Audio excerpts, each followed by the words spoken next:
watching another episode of Bone Brothers Kentucky.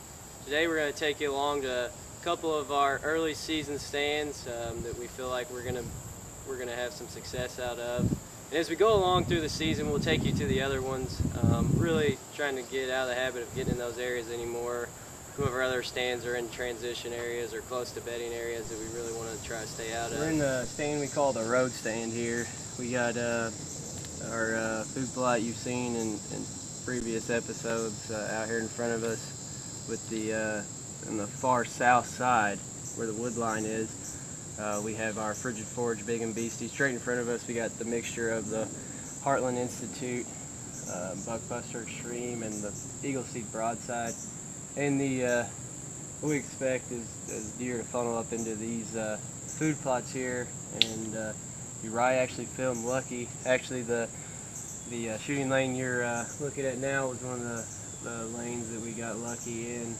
We've had several of our nice deer come through this area. It's a little strip of woods. It's a transition area up to the ag fields, and then of course rut and late season. We had a lot of pictures of deer here last year. You know, it's just an area they walked. We've now put food here, so you know they were coming through this area anyways and putting the food. We expect them, you know, to obviously come here for some late night snacks. Last year a really big buck, 163 inch, 164 inch 10-pointer was killed right out of this stand. And but we have seen, like I said, we've seen Uriah has film of Lucky here. He has film out of a different stand, but looking right in this area, Uriah's 8, that big, nice, mature 8-pointer. We, you know, and tons of trail cam pictures right in this general area of our nice bucks. So here's another pan from the lower road stand here, and what we're looking at is they come up from the bedding area to the west is straight out in front, which you're looking at here, and they're going to either move to the food plot we just showed you and up to the ag beans early in the season, or you know, simply to the food plot rut and late season, or come up along this road for whatever reason they don't go to our food plots. And it's a great stand because it serves several purposes. It's got the food, it's a transition from bedding to the ag fields, and it's not very far away from where we know that most of these deer are bedding. It's just a great area to pick a deer off, and it's got those three great qualities here. The only downside to this stand is we're only, I don't know, 16, 17 feet high. We got good cover around us, but it's going to be a tough one. But like I said, there was a big 10-pointer killed out of this stand last year, and they definitely travel through here. And I know we'll bring you some episodes with some, hopefully definitely some encounters out of this stand. We do plan to hunt it early season. It's one of the few we think we can get in, not spook very many deer, and you know, get out pretty good. This field that we're panning to now is what we call the grown-up field. It's been cut recently, but you know, it's going to grow back up. It's by the time hunting season, it's going to be pretty high. It provides a lot of natural forage too, so we see the deer mingling around in there, and it's just a huge transition zone. I had that one night I must have saw 40 deer in this field. So yeah, this is another one of our stands we're super pumped about. Stick with us. We're going to bring you some hunts here very soon out of this stand. We actually didn't have a stand here last year. It's just one of those spots you walk up to and say, we need a stand there. So we got a north-south facing tree line here. The deer come out of the west, what we think most of the time. And the cool thing about this stand is we have, it's a transition area, so it's a natural pass-through from their bedding into the ag fields. And out in front of us, we think we've made it even better by creating these food plots. Straight in front of us, you can see this, you know, lush little food plot here of Frigid Forage. So that creates a dynamic of this stand too that I think it's going to be productive all year long. And behind that, we have our Heartland Institute Buckbuster Extreme mixed with on the other side our Eagle Seed Broadside. So what we expect these deer to do is move up from the bedding through the food plots, get their little appetizer food plots, and move on to the ag fields.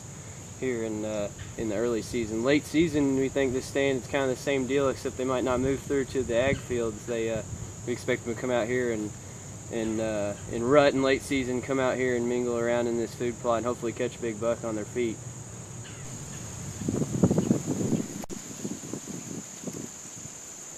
So this is the other pan of the fence line stand here. As you can see, we were talking about the transition to the ag fields here. So we have deer we expect to come out of the south here. So you see them starting on the south tree line and coming out in the beans. And we got a huge trail right in front of this stand, not 10 yards, where they cross through. We expect we could harvest the deer there, have some good encounters. Another cool thing about this spot is during rut, we really think we could use a decoy on either side here, our food plot or our ag field side. But you know, it's just a natural transition area, a great observation stand. You can see a lot going on. Uriah filmed our two biggest bucks out in the bean field from this stand a few weeks ago. But it's a great stand. Stick with us. I'm sure you'll see some encounters out of this stand. Here we have our third and final stand. It's somewhat of an improvised stand. In recent weeks, Uriah has been filming, and we noticed a pattern that a couple of our mature hit listers are working this green field that I'm standing in right here. And what we originally thought is, to my north is the Grove, which you've seen on our food plot episodes, and Food Plots Exploded. And we really thought those deer would work through there and we'd be sitting in that hay bale blind, but Uriah is kind of funny. He wanted to film and got a bad wind, and I just said, hey, go sit on the green field based on the wind, and noticed Short 10 Junior that night, and then came back out several nights after that and noticed that hook browse, probably our third best deer on the hit list, had worked through this field. So whether they're going through the Grove or not, we're not sure. They're not walking straight in front of our camera, but we decided to put this stand up behind me. We really think, based on the footage, literally just the footage, that we're gonna have a really good shot at one of those hit listers in this spot. But what we have in this stand basically is a large green field that's had some clover in it. It's been taken up by some grass, but so the deer come through here, they work it, eat it. But directly behind me to my south is a bean field, which we've noticed heavy browse pressure on these beans right here behind us. So these deer, they're funneling through this field into the beans eventually, and we think we can cut one off. Wouldn't be surprised if the hunt we bring to you next week is out of this stand. But stay tuned for next week. We should be bringing you some hunts. And I also wanted to say thanks for all the questions on the hay bale blinds and anything else you guys have asked for. I know we've gotten a couple messages also, but we'd be glad to answer any of those questions. The only other thing I wanted to say is make sure you wear this harness. Uriah's probably going to laugh at me, but last year I fell out of a stand not wearing my harness. I just wanted to say how important it is. Muddy makes a great harness here that we both wear. We'll never not wear, or at least I know I'll never not wear it again. But anyways, stay tuned for next week. Hopefully we're bringing you guys not only a hunt, but a harvest. Thanks for watching Prone Brothers, Kentucky.